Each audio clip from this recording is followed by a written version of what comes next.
melayani. Di tempat kami ibadah bukan 1 jam, di tempat kami ibadah 3 jam. Orang yang bisa tahan duduk di sini, ini adalah orang yang betul-betul sudah kuat. Dan mereka bisa datang pagi dan mereka datang sore. Berikan dulu kemuliaan untuk Tuhan Yesus. Bukan hebat dan gagah kita, tetapi Roh Kudus. Dan saya senang anak-anak saya tadi melayani, mereka ini anak-anak dari sekolah minggu yang lugu-lugu, anak-anak yang musik, semua mereka dari anak-anak sekolah minggu, mereka setia. Itu yang saya berharap. Dan biar sore hari ini, pagi tadi kita sudah mendengar firman Tuhan tentang kepenuhan Roh Kudus, tentang pentingnya Roh Kudus. Dan sore hari ini, sebelum kita makan dan minum tubuh darah Yesus, boleh saya tambahkan sedikit lagi tentang Roh Kudus, supaya betul-betul kita dikenyangkan dengan Roh Kudus. Karena Roh Kudus ini adalah sangat-sangat penting dalam menghadapi hidup ke depan ini. Oke, Bapak Ibu yang dikasihi Tuhan, tadi pagi sudah dijelaskan panjang lebar dari Bapak Pendeta Rudi tentang Roh Kudus. Dan saya tahu dia dipakai sama Tuhan sebagai penginjil, dibukakan semua. Dan biar sore hari ini saya masukkan sedikit lagi agar supaya kita senantiasa dikuatkan. Saya ajak kepada Bapak Ibu yang dikasihi Tuhan, mari sama-sama kita buka di dalam Kisah Para Rasul. Kisah Para Rasul yang pertama, ayatnya yang keempat sampai dengan ayatnya yang kelima. Kisah Para Rasul pertama, ayat 4 sampai dengan kelima. Semua sudah dapat? Oke, saya membaca. Pada suatu hari, ketika ia makan bersama-sama dengan mereka, ia melarang mereka meninggalkan Yerusalem dan menyuruh mereka tinggal di situ menantikan janji Bapa. Yang demikian katanya, telah kamu dengar daripadaku. Sebab Yohanes membaptis dengan air, tetapi tidak lama lagi kamu akan dibaptis dengan Roh Kudus. Ini satu pengertian yang perlu kita tahu, agar supaya kita mengerti pentingnya Roh Kudus, dan itu adalah janji-janji Allah. Dan kami percaya semua sudah tergenapi. Dan kita tahu sebelum Tuhan Yesus ditangkap, dia diizinkan dulu bersama-sama dengan murid-muridnya kumpul untuk makan tubuh dan darah di situ. Dan di situ dia pesankan terakhir kali untuk kamu memperingati. Bapak Ibu yang dikasihi Tuhan, Tuhan Yesus berbicara kepada murid-murid yang mana di dalam ayatnya yang keempat. Pada suatu hari ketika ia makan bersama-sama dengan mereka, ia melarang mereka meninggalkan Yerusalem dan menyuruh mereka tinggal di situ, menantikan janji Bapa. Dan kita tahu semua Bapak Ibu, pada waktu Tuhan Yesus mati, hari ketiga dia menampakkan diri kepada murid-murid selama 40 hari. Terus dia memberitahukan kepada murid-murid bahwa Tuhan Yesus saat ini sudah bangkit dan dia telah diberikan kuasa di surga dan di bumi. Bahkan dia menampakkan diri kepada murid-murid kurang lebih 500 sekian orang. Dan dia beritahukan kepada mereka, pergi sampaikan berita tentang Yesus. Bahwa Yesus yang kamu percaya ini bukan Yesus yang mati, tetapi Yesus yang hidup. Pergi sampaikan. Dan saat itu, sesudah dia memberitahukan kepada murid-murid, dia pesan juga. Diajak kepada murid-murid sama-sama makan di situ. Dan dia pesan, kamu ingat, dan saatnya saya akan naik ke surga. Kalau Yesus sudah naik ke surga, dia pesan kepada murid-murid, ingat, saya akan kirimkan Roh Kudus. Dan ingat, kamu jangan tinggalkan tempatku. Jangan tinggalkan Yerusalem. Jangan tinggalkan rumahku. Dan disitulah kita melihat, kamu akan dibaptis dengan Roh Kudus. Dan dia katakan di sini kita melihat di dalam ayat 5. Sebab Yohanes membaptis dengan air, tetapi tidak lama lagi kamu akan dibaptis dengan Roh Kudus. Dan saya percaya kita ini adalah orang-orang yang sudah dibaptis oleh Roh Kudus. Sesudah kita masuk di dalam baptisan air, yaitu baptisan Yohanes, yaitu baptisan pertobatan. Sesudah ditenggelamkan, dimasukkan semua, dan sesudah itu dia bangkit. Seperti Tuhan Yesus dimasukkan bangkit, ada burung merpati yang menyinggahi dia, yaitu Roh Kudus. Yang memberikan kekuatan kepada Tuhan Yesus. Dan sesudah itu dia masuk di padang gurun selama 40 hari. Dia tidak makan dan dia tidak minum. Karena apa? Karena ada Roh Kudus di dalam hidupnya. Dan juga di dalam padang gurun situ dia diizinkan, diproses, dibentuk di situ. Tetapi Tuhan Yesus menjadi pemenang. Dan kita juga saat ini, Tuhan mintakan kepada kita, kita yang sudah dibaptis oleh baptisan Yohanes, baptis di dalam baptisan pertobatan. Kita semua sudah dibaptis oleh Roh Kudus. Tadi pagi pada waktu hambanya menyampaikan, Tuhan hanya taruh di dalam hati saya, bahwa semua anak-anakku itu dipenuhi. Semua sudah dipenuhi. Bukan hanya bertanda dipenuhi dengan dia nangis. Oke, benar, karena jamahan Tuhan. Bukan ditandakan dengan dia lompat-lompat. Oke, mungkin itu juga. Tetapi ada juga dijamah sama Tuhan. Hatinya berubah. Pikirannya berubah. Dan kita melihat tanda-tanda orang yang dipenuhi oleh Roh Kudus. Apa yang tanda-tanda orang yang dipenuhi oleh Roh Kudus? Ya, dia tentu punya kasih. Tanda orang yang penuh dengan Roh Kudus, dia rindu untuk datang beribadah. Tanda-tanda orang yang dipenuhi oleh Roh Kudus, dia rindu untuk berdoa. Tanda-tanda orang yang dipenuhi oleh Roh Kudus, dia suka menolong orang. Tanda-tanda orang yang dipenuhi oleh Roh Kudus, dia suka membagi-bagikan berkat bagi orang lain. Tanda yang orang yang dipenuhi oleh Roh Kudus, banyak tanda-tanda. Maka itu mari, di dalam hari-hari yang terakhir ini, kita butuh Roh Kudus. Pentingnya Roh Kudus kalau ada di dalam kehidupan kita. Supaya bisa menyemangatkan kita. Membawa kita di dalam maju ke depan. Tanpa Roh Kudus kita tidak akan mampu. Apalagi kita melihat kehidupan ke depan ini. Ada begitu banyak kesusahan-kesusahan. Kita tidak usah berbicara tentang kesusahan ekonomi. Itu penting juga. Tetapi kita melihat sekarang. Ada begitu banyak virus-virus yang menyerang. Ini bukan klaster yang pertama lagi. Ini klaster yang kedua. Dikatakan di situ bukan seperti klaster yang pertama. Kena virus hanya masuk dulu di kerongkongan. Tetapi kalau ini virus yang masuk, dia masuk langsung ke paru-paru. Dikasih waktu 3 hari saja. Kita sudah game over.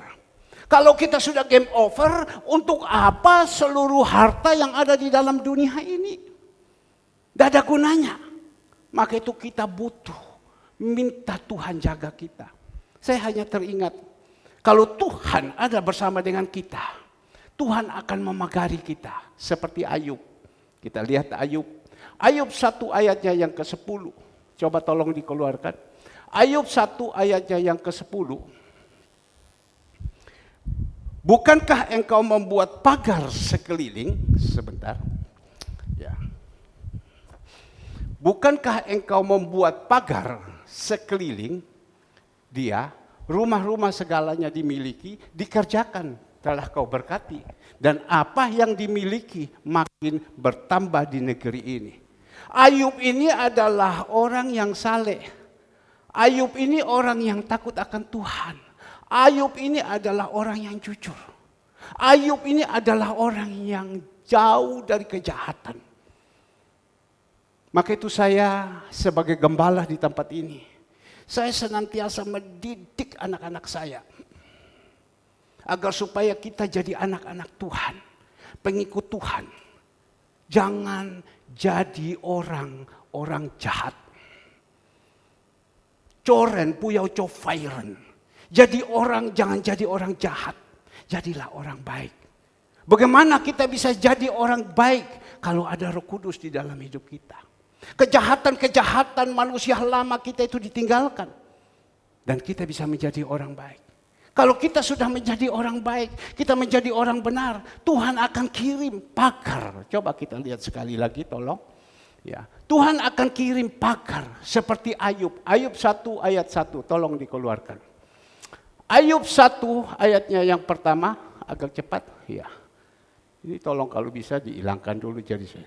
Bukankah engkau yang membuat pagar sekelilingi dia dan rumah serta segala yang dimilikinya? Apa yang dikerjakan telah kuberkati dan apa yang dimilikinya makin bertambah di negeri itu. Ayub 1 ayat 1.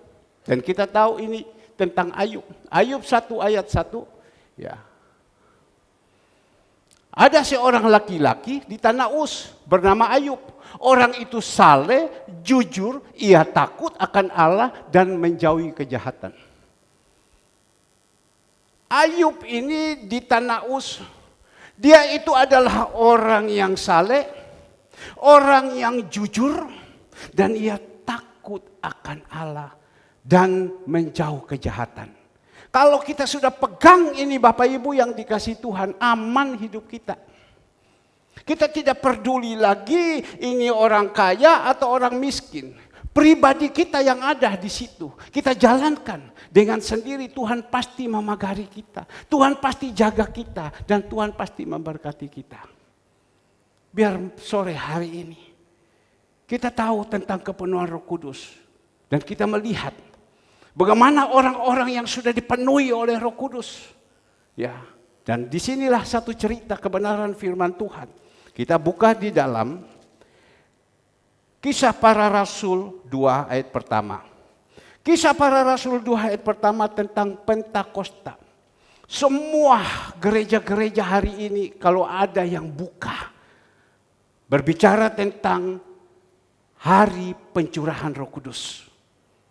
Ya, tentang pencurahan Roh Kudus. Semua memang hari ini. Tetapi kita jangan memikirkan hari ini saja. Setiap hari kalau kita hidup benar, Roh Kudus akan ada di dalam hidup kita. Dan mari kita mendengar apa yang dikatakan di dalam ayat ini, Kisah Para Rasul 2 ayat pertama. Ketika tiba hari Pentakosta, semua orang percaya berkumpul di satu tempat seperti sore hari ini. Dikatakan di sini kita berkumpul di satu tempat di rumah Tuhan. Berkumpul di satu tempat, tolong, ayo kakinya turun, ayo, ya kita didik dari kecil mereka. Berkumpul di tempat ya seperti hari ini.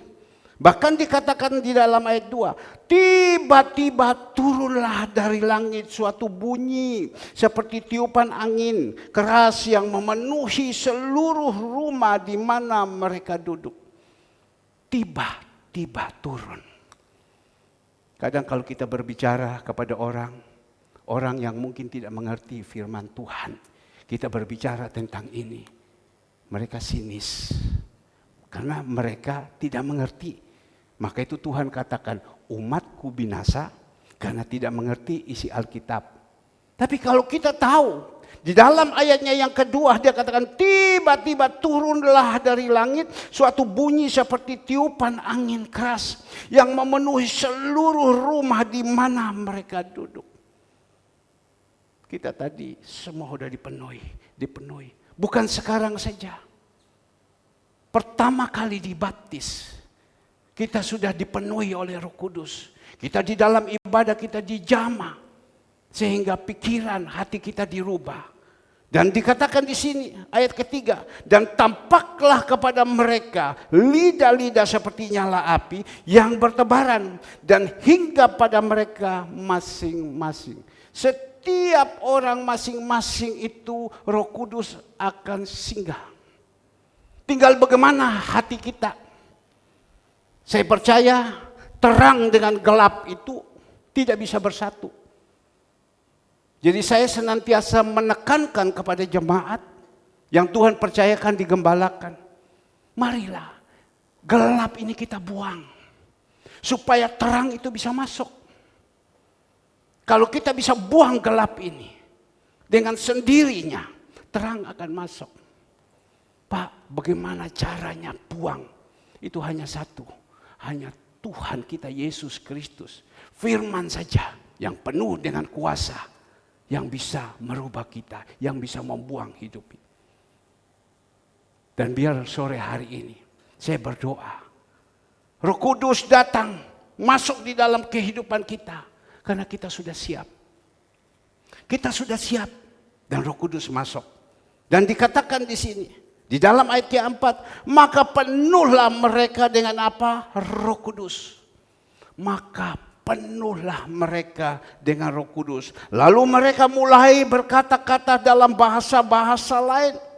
Seperti yang diberikan oleh Roh itu kepada mereka. Untuk apa? Mengatakannya. Mereka sudah dipenuhi oleh Roh Kudus. Mulai saat itu hikmatnya mulai turun. Ada kata-kata yang baru. Mungkin berbahasa glosolali, berbahasa yang lain. Tapi ada kata-kata Roh Kudus yang mengingatkan. Saya teringat beberapa hari ini. Saya sedang menolong seseorang. Orang ini dia dalam keadaan susah. Dia punya tanggungan di bank cukup besar. Dan dia kepingin sekali bagaimana cara saya bisa menutup tanggungan saya di bank.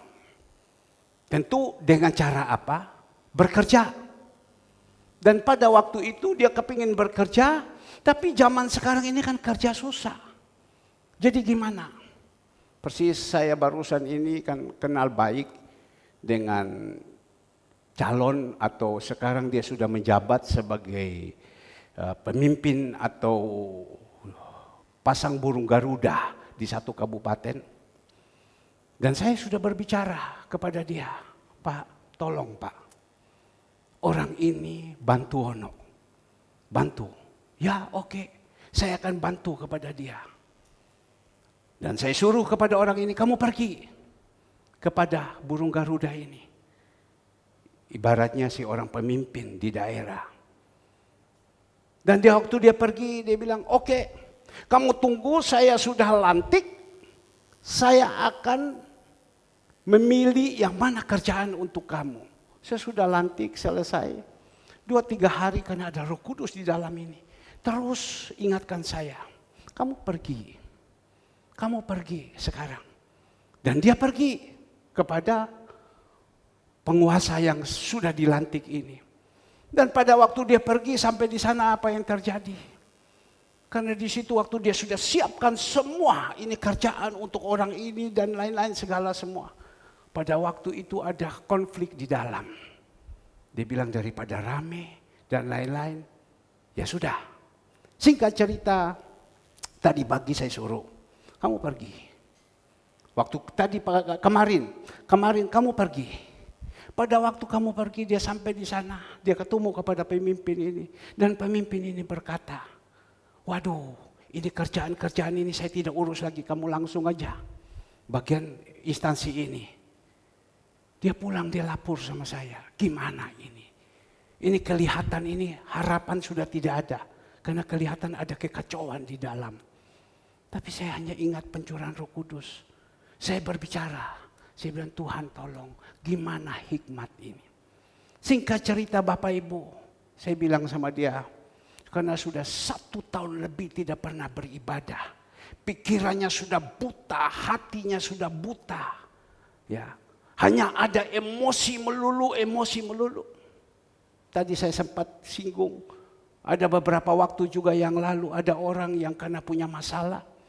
Keuangan habis di perusahaan, suami tidak tahan, ya pukul istrinya. Ya ini.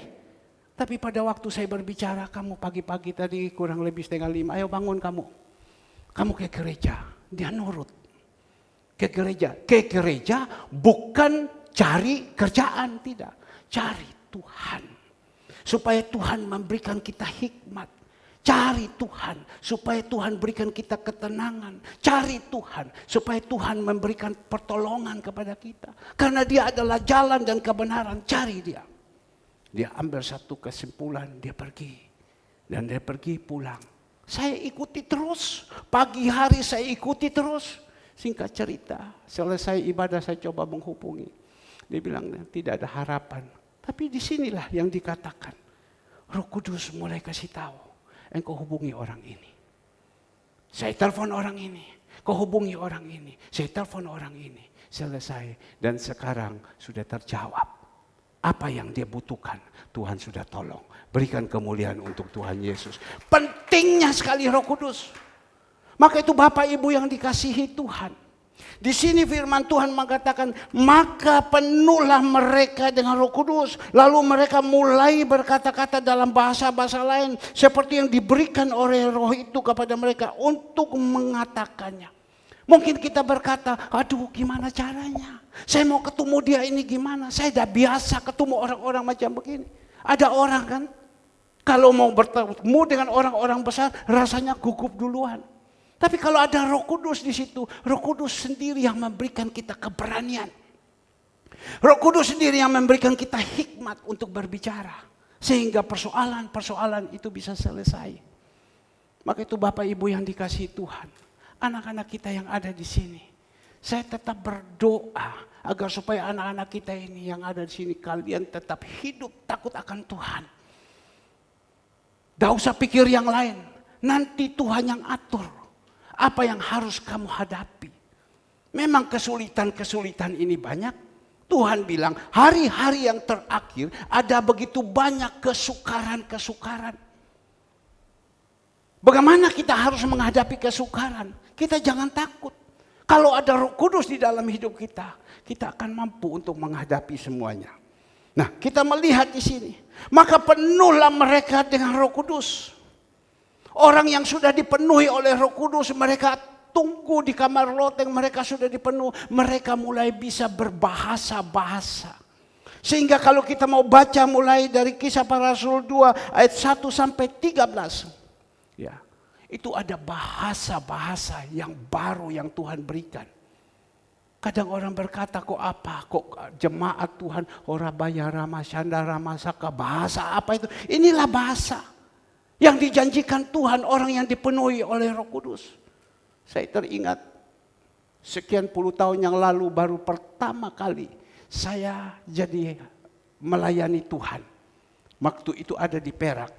Seorang hamba Tuhan dia khotbah tentang Kisah Para Rasul ayat 1, Kisah Para Rasul 1 ayat 8, tolong dikeluarkan.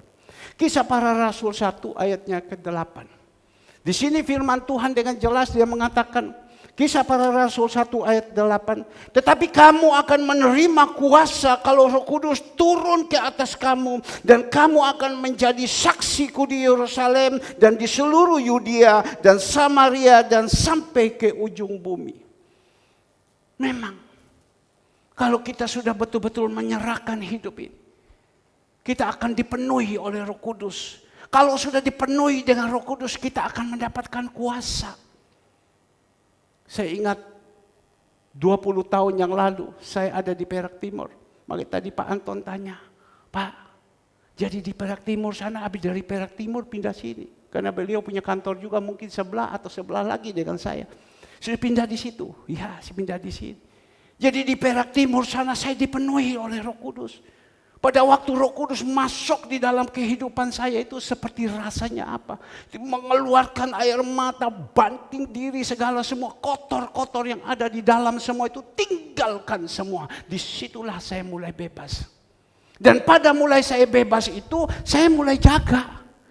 Sebab dia katakan masuk dia akan keluar kalau kita tidak jaga. Jadi saya pesan kepada anak-anak kita yang ada di sini. Kalian semua sudah dipenuhi oleh Roh Kudus, kalian harus jaga hidup ini. Jaga hidup di dalam kesucian. Jangan ada dosa, hidup sungguh-sungguh sama Tuhan. Sebab kalau kalian sudah dipenuhi oleh Roh Kudus, kalian tidak jaga baik-baik, dia akan keluar. Dia tidak tahan. Tubuh kita ini bait Allah, tetapi kita kotori dengan kehidupan yang lama. Tidak tahan.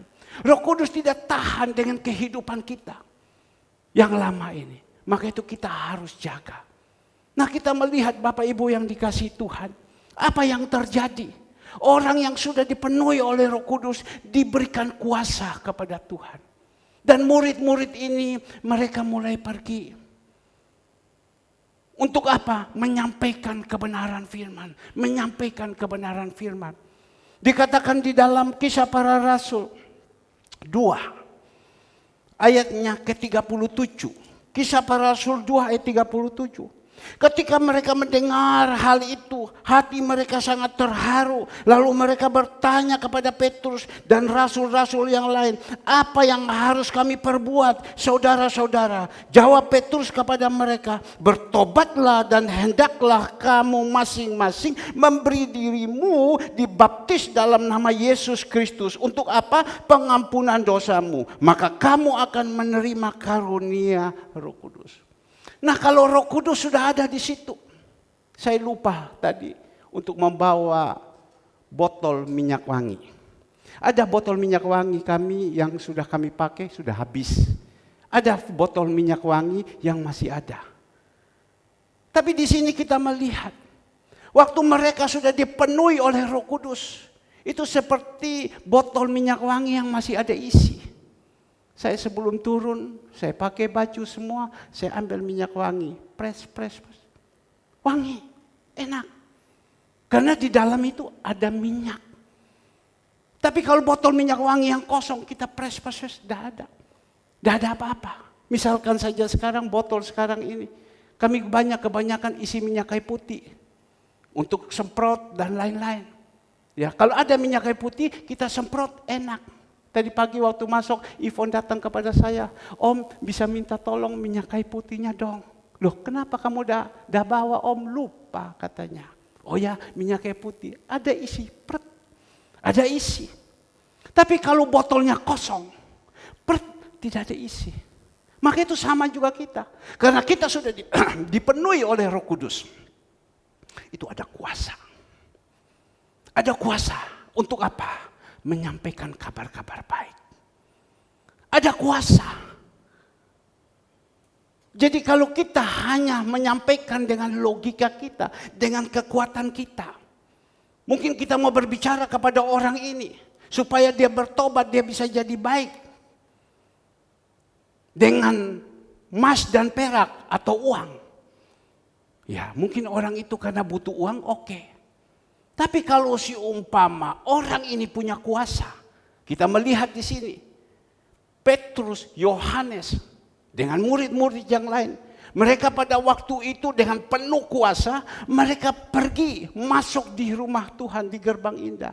Sampai di sana dikatakan di Gerbang Indah itu ada orang yang mulai dari kecil sudah duduk di muka Gerbang Indah.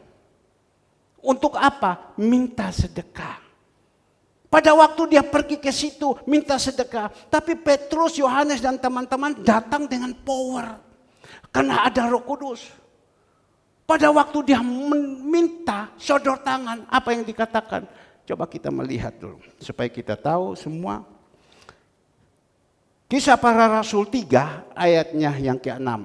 Saya langsung baca. Tetapi Petrus berkata, emas dan perak tidak ada padaku. Tetapi apa yang kupunyai kuberikan kepadamu demi nama Yesus Kristus orang Nazaret itu. Berjalanlah, lalu ia memegang tangan kanan orang itu dan membantu dia berdiri. Seketika itu juga kuatlah kaki dan mata kaki orang itu. Karena dia sudah dipenuhi oleh Roh Kudus. Pada waktu dia masuk, orang ini mulai dari kecil sudah memang lumpuh. Lumpuh sudah tidak bisa berjalan apa-apa. Jadi apa? Jadi pengemis. Maka itu mari kita jadi anak-anak Tuhan. Jangan lumpuh rohani kita. Kalau kita lumpuh rohani kita, kita akan menjadi pengemis-pengemis. Pengemis dalam arti apa? Hati ini buta, pikiran buta. Pikiran kayak pengemis.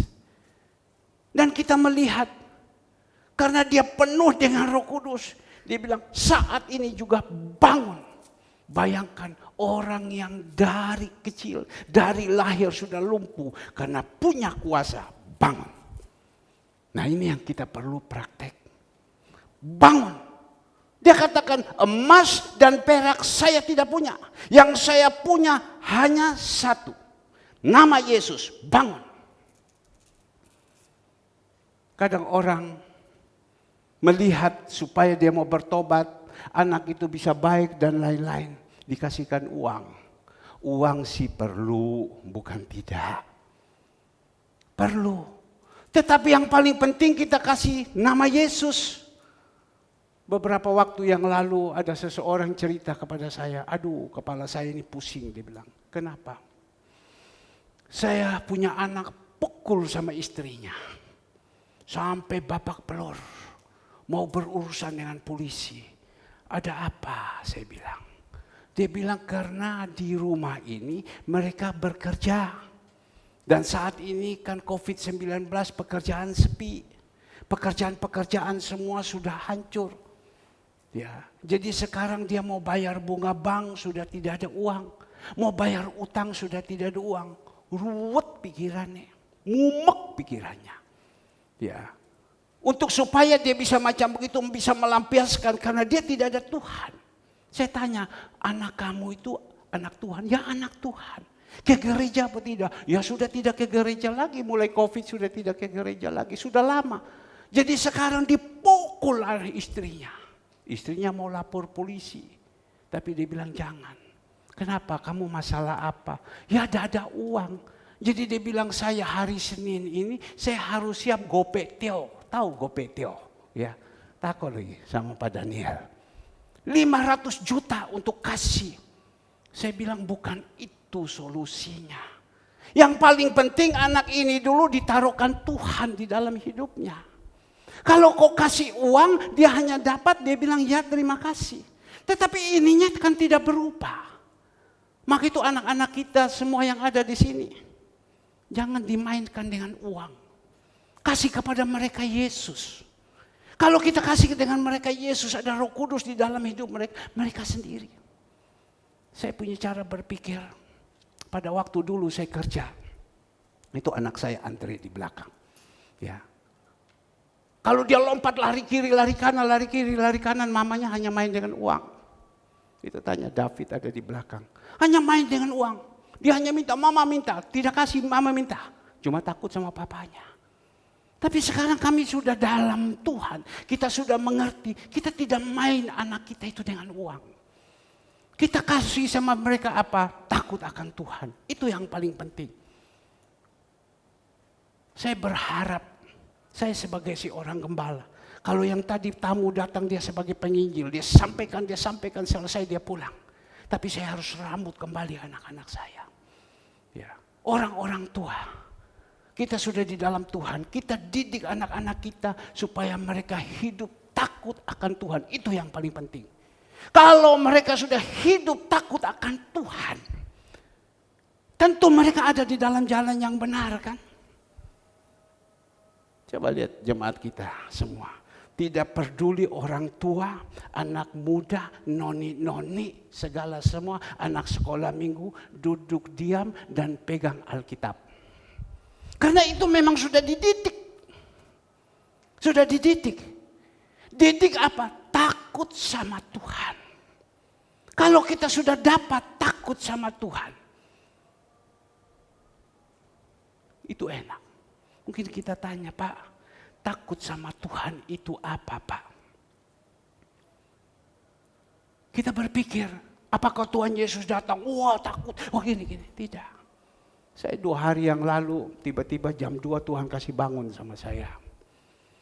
Tuhan kasih bangun sama saya. Saya masuk di kamar mandi, saya buang air kecil. Roh Kudus ingatkan saya, kamu lihat CCTV. Memang tempat ini semua penuh dengan CCTV. Ya, coba kamu turun ke bawah. Jam 2 malam, jam 2 pagi saya turun. Pada waktu saya turun, kami punya kamar di lantai 2, saya dengan istri sebelah anak saya. Kalau kokonya itu ada di atas itu dia ketemu dengan Tuhan Yesus. Saya keluar, Tuhan bilang kamu lihat ini pintu. Ini pintu ini tidak ditutup. Kalau tidak ditutup, ini anak perempuan sedang tidur.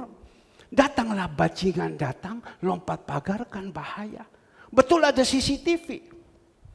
Betul ada CCTV. Coba kamu lihat. Saya turun, saya juga takut. Ini kita berbicara tentang takut akan Tuhan. Saya juga takut. Takut, waduh. Karena saya lihat macam ini kalau saya turun, tiba-tiba ada bajingan gimana. Tapi saya lihat dulu di CCTV. Saya hanya dikasih tak ingat sama Roh Kudus, tidak usah takut. Ini kan sana tutup, sana tutup. Ya, ini kan di depan kan terang. Semua dikuasai dengan CCTV. Saya lihat ada siapa ya, ada siapa. Lampu di belakang pekarangan terang semua. Oke, saya turun.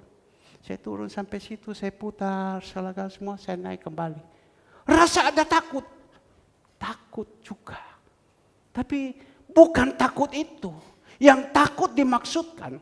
Amsal 8 ayat 13. Kita didik, kita punya anak-anak supaya apa? Takut akan Tuhan. Coba kita melihat. Amsal 8 ayat ke-13. Apa itu takut akan Tuhan? Takut akan Tuhan ialah membenci kejahatan. Membenci kejahatan. Aku benci kesombongan, kecongkakan, tingkah laku yang jahat, dan mulut penuh tipu muslihat. Bapak Ibu yang dikasihi Tuhan, anak-anakku, kalian senantiasa, saya sudah berbicara, kalian tidak usah takut ke depan hidup. Kalian cinta saja Tuhan. Hidup takut akan Tuhan. Nanti Tuhan sudah atur semua. Hidup kita sudah atur. Dan kita tahu apa itu takut akan Tuhan. Takut akan Tuhan ialah membenci kejahatan. Kita ini aslinya hidup di dalam dosa. Maka itu mulai dari Kejadian sampai Maliaki. Di dalam Taurat itu dosa melulu. Berontak sini, berontak sana, berkelahi sini, berkelahi sana, bunuh sini, bunuh sana, gigi ganti gigi, mata ganti mata, semua. Sehingga Allah itu bosan lihat sama kita. Putus hubungan Allah sama kita. Maka itu Bapak Ibu yang dikasihi Tuhan. Kalau kita mau melihat putus hubungan itu, dan kita supaya tahu, saya senantiasa mengingatkan kepada Bapak Ibu. Di dalam Alkitab ini ada kosong. Kita lihat, ada beberapa lembar kosong ini. Ada 3-4 lembar kosong. Dari perjanjian lama ke perjanjian lama baru kosong. Karena apa? Putus hubungan Allah dengan manusia. Karena bejatnya manusia. Karena dosanya manusia. 450 tahun tidak ada hubungan Allah dengan manusia. Dibiarkan begitu saja. Tapi Allah itu penuh kasih. Kita ini umat pilihan Tuhan. Tuhan tidak mau binasa. Maka itu dia utuskan anaknya yang tunggal. Siapa anak yang tunggal? Yaitu Tuhan Yesus. Sehingga dia katakan di dalam Yohanes 3 ayat 16. Yohanes 3 ayat 16. Karena begitu besar kasih Allah kepada dunia ini. Dia karuniakan anaknya yang tunggal. Siapa yang percaya kepada dia tidak akan binasa. Yang tidak percaya akan binasa. Kalau kita mau hidup yang benar, kembali lagi tadi tentang takut akan Tuhan. Kita sudah percaya Tuhan. Bahkan sekarang dicurahkan Roh Kudus di dalam kehidupan kita. Maka apa yang terjadi tadi tolong? Ya. Kita ini yang ada dosa di dalam hidup kita, jahat-jahat yang ada semua, itu kita bisa tinggalkan. Pak, bagaimana caranya? Kita tidak sadar. Dengan kita dengar ini firman Tuhan, itu jahat-jahat itu. Itu semua itu tinggalkan. Maka itu saya senantiasa pesan kepada anak-anak saya yang ada. Saya punya anak, ada Andre, Kesia. Tapi saya punya anak ini yang lain, ini anak-anak saya. Sering saya pelototi sama mereka. Ya, sering saya pelototi sama mereka. Supaya kalian ini betul-betul hidup yang benar. Jangan kamu sekali-kali mencari pasangan hidup yang jahat. Yang tidak seiman. Yang tidak lahir baru. Kamu akan susah. Juga yang laki-laki. Saya senantiasa pesan. Jangan sekali-kali kamu ambil pasangan hidup. Dari laki mencari pasangan hidup kan perempuan. Jangan cari yang salah. Sebab kalau kalian cari yang salah seumur hidup akan susah. Maka itu ada bahasa Hong Kong bilang, hukum ho itsaikung. Huhum ho itsaikung. Apa arti? Engkau dapat suami yang tidak baik, seumur hidup engkau akan susah. Seperti tadi dikatakan. Karena uang tidak ada dan lain-lain. Istri dibikin sansa. Istri itu untuk disayangi. Dibikin sansa. Seumur hidup engkau akan susah. Engkau dapat istri juga yang tidak baik. Seumur hidup kamu akan susah. Saya di sini sebagai gembala. Saya tidak pernah kepingin yang lain. Cuma saya hanya berdoa sama Tuhan.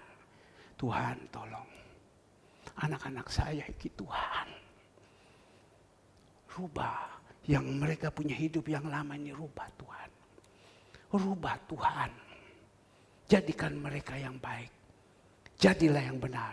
Apa tidak bisa? Bisa. Bagi Tuhan itu tidak ada yang mustahil. Maka itu saya senang mereka nurut, mereka taat. Mungkin Bapak Ibu bertanya, kenapa tadi kok saya suruh kepada Tiffany untuk berdoa? Saya duduk, Tuhan bilang, panggil Tiffany datang berdoa. Saya bangga. Anak yang masih muda, umur baru 23-24, sudah ada di mimbar berani untuk doa. Ada orang lain sudah tua suruh berdoa, enggak. Barusan saya berbicara dengan ponakan saya. Sudah S3 Vancouver. S3 bagian bisnis. Kuliah di Vancouver. Waktu berbicara sama saya, ayo kamu berdoa. Oh enggak mau. Saya paksakan, ayo berdoa. Enggak mau. S3 Vancouver. Inggrisnya kayak air. Suruh berdoa enggak bisa. Tapi kita punya anak-anak yang ada di sini. Suruh mereka naik. Karena apa? Mereka sudah dididik. Maka itu kita berdoa supaya mereka hidup takut akan Tuhan. Karena takut akan Tuhan adalah membenci kejahatan. Bahkan dia katakan, aku benci kepada kesombongan. Saya ini dulu dari pengusaha. Bersama dengan Pak Anton sama-sama. Sekarang David juga sudah jadi pengusaha. Saya berdoa kalian jadi semua. Saya sudah jadi hamba Tuhan. Kita jadi pengusaha. Kadang kalau kita pegang uang, kita suka mendangak. Angkat kepala. Karena kita berpikir kita punya uang. Kita angkat kepala. Uang itu bukan segala-galanya. Tidak segala-galanya. Apa sih yang kita mau sombongi? Kalau Tuhan panggil sama kita hari ini. Itu harta kita bisa menyelamatkan kita. Kan tidak. Tapi Tuhan bilang, aku benci itu kesombongan. Jadi kita harus mendidik anak-anak kita. Kita juga kadang. Dulu waktu saya bekerja, karena saya merasakan saya punya harta, saya punya kapal dan lain-lain. Saya ketemu orang, saya mulai gini, saya entengkan segala semua. Itu menceritakan sombong. Saya senantiasa saya didik anak-anak saya. Kalian masih sekarang pintar-pintar, kalian cantik-cantik, kalian bisa melayani Tuhan. Tolong jangan sombong. Kalau kalian sombong itu tidak ada artinya. Setiap hari. Jam 5 pagi saya selesai doa pagi. Saya pasti panggil anak saya, dua-dua saya doakan. Tuhan tolong.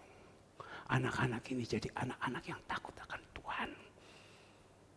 Bukan anak-anak yang sombong. Bukan ini segala semua. Saya bersyukur, Pak Anton, saya bersyukur loh. Saya dipanggil Tuhan melayani. Coba pada waktu itu saya tetap bekerja.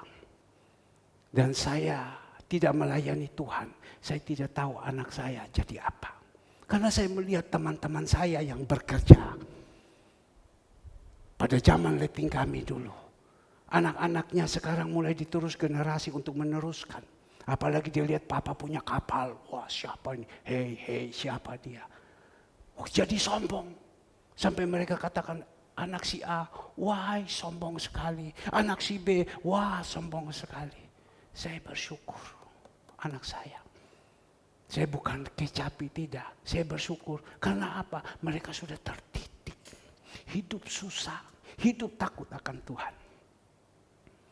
Saya senantiasa pesan sama anak-anak kita yang ada di sini. Kalian kalau cari jodoh, jangan kalian melihat kayanya. Tidak. Kalian cari takut akan Tuhan. Itu kuncinya. Kalau kalian dapat takut akan Tuhan, kalian akan melihat Tuhan sendiri yang memberkati. Karena mereka hidup saleh seperti Ayub, dipagari sama Tuhan. Dikatakan di sini membenci kejahatan, aku benci kepada kesombongan, kecokakan, tingkah laku yang jahat. Ada berapa banyak orang mempunyai tingkah laku yang jahat. Dalam segala hal untuk dia mendapatkan segala semua, dia lakukan semua. Ini kita sudah kembali daripada dulu. Sekarang kita ini sudah baru. Bahkan dikatakan, dan mulut penuh dengan tipu muslihat. Bapak Ibu, kalau kita mencari nafkah dengan penuh, dengan hasil tipu muslihat, kita tidak akan mendapatkan apa-apa. Karena engkau dapat dari hasil tipu, engkau tuai juga dari hasil tipu. Sekali lagi, engkau dapat hasil dari tipu, engkau tuai juga nanti tipu. Hidup ini ada tabur tuai.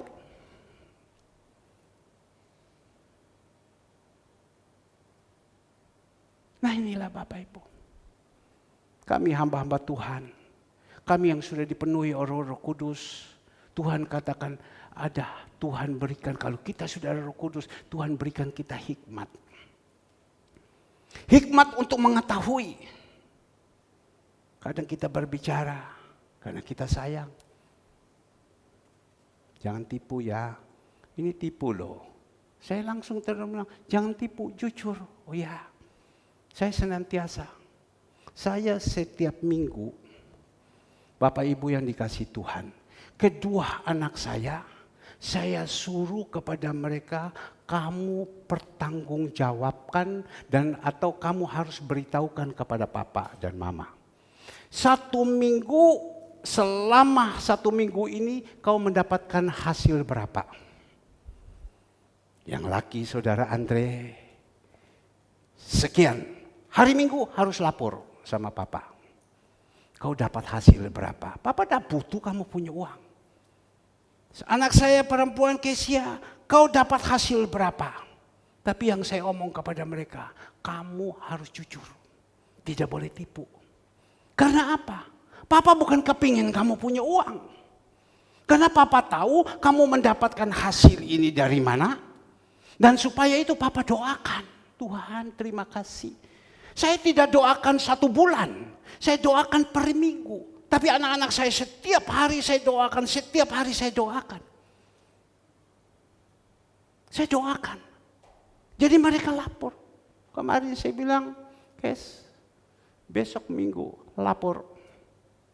Kamu dapat hasil berapa? Dan hasil itu kamu berikan untuk Tuhan berapa? Tapi diambil keputusan saya berikan untuk Tuhan 50%. Ya oke, tidak apa-apa. Berikan, masuk ke rekening gereja 50%. Tapi kau harus jujur. Karena papa dah mau tahu. Pokoknya engkau lapor, Pak, saya ini minggu masuk uang omong kosong 3 juta. 3 juta kau bilang 5 juta, itu berarti kau tipu. 3 juta ya 3 juta. Pokoknya engkau masuk berapa? Sekian. Loh, kau dapat sekian dari mana? Iya Pak, ini dari sini ada konteks saya, sini konteks saya kerja, saya dapat sekian. Oh ya, saya terima kasih sama Tuhan. Jadi kita didik, kita punya anak-anak, jangan suka mulut penuh dengan tipu muslihat. Capek. Saya berbicara, saya minta Roh Kudus yang memberikan power. Agar supaya saya berbicara ini punya kuasa. Bisa menjamah anak-anak saya. Menjamah anak-anak saya. Supaya mereka menjadi manusia-manusia baru. Maka itu penting sekali. Di dalam 1 Timotius 4 ayat 7 dan 8. Tuhan bilang latihan badani itu sedikit fungsinya. Artinya olahraga itu sedikit fungsinya. Tetapi ibadah ini ada mengandung janji. Janji apa? Ya janji ini anak-anak kita ini. Janji ini kita ini dirubah sama Tuhan. Janji di dunia ini, janji di akhirat. Untuk apa? Kalau kita ikut Tuhan tapi kita tidak berubah. Apa gunanya? Beberapa hari yang lalu, jam 2, setengah 3, saya berdoa, Tuhan hanya taruh di dalam hati saya. Engkau kan Bapak. Kau tahu kan anak-anakmu? Mana yang berubah, mana yang tidak. Kan pasti tahu. Masa Bapak tidak tahu anak ini berubah apa tidak? Tahu. Itu dia punya nama, ada karunia marifat, mengetahui, bukan lihat dengan mata, dengan kacamata, tetapi lihat dari lubuk hati ke dalam. Berubah apa tidak? Dan kamu lihat anak-anakmu selama engkau mengembalakan mereka. Mereka sudah seperti ini. Bagaimana? Orang ini bisa dipakai enggak sama Tuhan? Ada yang bisa dipakai. Ada yang tidak bisa. Tapi kita tidak boleh putus asa. Kalau kita melayani tidak ada hasilnya, itu percuma. Maka itu kita perlu berdoa sama Tuhan. Tuhan tolong.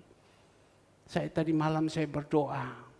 Karena kemarin saya berbicara kepada orang ini, dia sudah ketemu kepada pemimpin yang ada di provinsi ini atau di kabupaten. Dan kelihatan harapannya itu tidak ada. Orang ini susah. Dia bilang gimana? Dia bilang ini harapan tidak ada. Saya punya tanggungan di bank sekian besar. Saya harus membayar setiap bulan bunga sekian. Saya tidak ada kerja, bagaimana? Ini kan bisa ditutup usaha saya, bisa valid, habis segala semua, gimana? Waduh, saya berpikir gimana? Tuhan hanya taruh di dalam hati saya. Kau berdoa. Hanya kunci satu. Kita berdoa. Kita berdoa, minta sama Tuhan, kita berdoa. Kita berdoa saja. Hanya minta sama Tuhan, Tuhan tolong. Tadi pagi hambanya mengatakan, Tuhan itu tahu apa yang menjadi kebutuhan kita. Tuhan tahu apa yang menjadi masalah kita. Tidak usah minta macam-macam, kita berdoa saja. Serahkan semua hidup ini ke dalam tangan Tuhan. Yang paling penting kita hidup di dalam kebenaran. Hidup di dalam kekudusan, hidup di dalam kesalehan. Gampang. Kita mau cari apa? Minta jodoh? Teriak, Bapak minta jodoh. Bapak tahu, oh ini minta jodoh. Bapak sudah tahu. Kapan waktunya aku kasih? Nunggu, sabar. Maka itu di dalam Pengkhotbah 3 ayat 11. Tuhan bilang semua Tuhan berikan itu pas pada waktunya, indah pada waktunya. Bahkan Mandarin mengatakan, Chung Yu Itian, tunggu itu waktu yang indah. Nah Bapak Ibu yang dikasihi Tuhan, kalau kita dipenuhi oleh Roh Kudus, Tuhan akan memberikan kepada kita kekuatan dalam menghadapi semua ini. Tadi pagi saya sempat singgung, kemarin saya nonton TV. Pak Jokowi mengatakan, ini COVID ini bukan dikatakan mereda. Tapi COVID ini akan klaster yang kedua. Yang masuk ini lebih jahat lagi dan ini mematikan. Nah ini yang paling bahaya. Ini mematikan. Kita mau minta tolong siapa? Semua tidak terjamin. Ada orang mengatakan, saya sudah vaksin 2 kali. Ya juga meninggal. Tapi hanya satu. Saya berpikir, hanya satu, Tuhan tolong. Maka itu kenapa saya undang jemaat Tuhan. Kalian ada datang. Hari ini sore ada perjamuan kudus. Ayo, sebelum kita makan, sebelum kita minum tubuh dan darah Yesus. Ini kita persiapkan hati. Agar supaya kita makan dan minum tubuh darah Yesus. Kita dipagari. Kita dipagari. Dijaga. Itu di belakang kita ada Bapak Toga Sirait umur 83. Dia baru kena COVID. Ya. Secara manusia umur 83 udah amsyong. Amsyong sudah tidak ada guna lagi sudah. Itu sudah serang semua, putih semua. Tapi dia karena dia setia sama Tuhan. Dia masih tetap kuat. Tadi pagi dia beribadah. Selesai dia beribadah, dia katakan, saya tidak pulang rumah Pak. Saya masih ke tempat adik saya. Karena adik saya ulang tahun. Kami masih ibadah di sana. Selesai ibadah, kami tidak pulang rumah. Langsung saya datang ke sini. Saya beribadah lagi. Dia harus ambil ibadah 2 kali 2 gomer. Itu kan dah gampang. Pak, dah capek Pak. Dah biasa Pak. Tadi pagi dia dari tempatnya sebanyak 2 kilo. Dia jalan kaki. Bayangkan umur 83 baru habis kena COVID. Jalan kaki sepanjang 2 kilo. Opung. Telepon Andre supaya kirim Grab. Tapi dia bilang tidak, jangan saya memanjakan. Saya jalan saja. Coba kalau kita ninabobokan gini, habis. Tapi kan ada Roh Kudus yang ada di dalam dia, menyemangati dia. Terus memberikan semangat. Bapak Ibu yang dikasihi Tuhan. Pagi kita tadi telah diberikan wejangan tentang kebenaran firman Tuhan, tentang Roh Kudus. Penting sekali. Dan biar malam hari ini, kita yang sudah dengar, mari sebentar kita akan makan dan minum tubuh darah Yesus. Kita yang sudah dipenuhi oleh Roh Kudus, kita percaya, ya, apapun masalah yang ada di depan, apapun persoalan, Tuhan yang menjanjikan di dalam Yohanes 14 ayat 6. Yohanes 14 ayat 6, coba tolong dikeluarkan. Apa yang dikatakan Yohanes 14 ayat 6? Kata Yesus kepadanya, akulah jalan dan kebenaran dan hidup, tidak ada seorang pun yang datang kepada Bapa kalau tidak melalui aku. Yesus katakan, aku jalan. Ya, dia akan memberikan jalan keluar. Dia akan berikan jalan keluar. Tidak usah pusing. Minggu lalu, waktu liburan, di dalam hati saya itu terpikir, Tuhan, kasihan anak-anak saya ini. Mereka libur sekian lama. Tapi sebelum libur, mereka keluarkan uang banyak. Mereka bayar karyawan.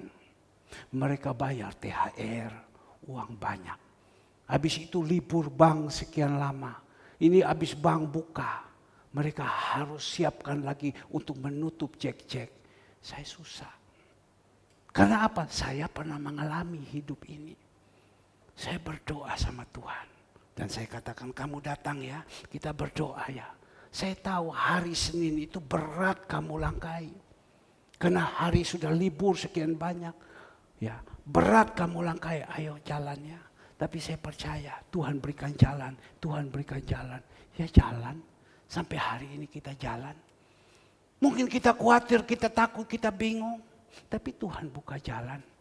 Pak, kenapa Bapakku pendeta kok ngomong soal ini? Tentang cek dan lain-lain. Karena saya ini pernah jadi pengusaha. Istri saya ini dulu setiap hari buka cek 1 buku, 2 buku. Sampai tutup mata pun bisa buka cek. Saya tahu. Jadi saya jadi gembala ini, saya berbicara. Tidak usah takut. Dia akan berikan jalan. Dia berikan jalan. Siapa yang berikan jalan? Yaitu Tuhan Yesus.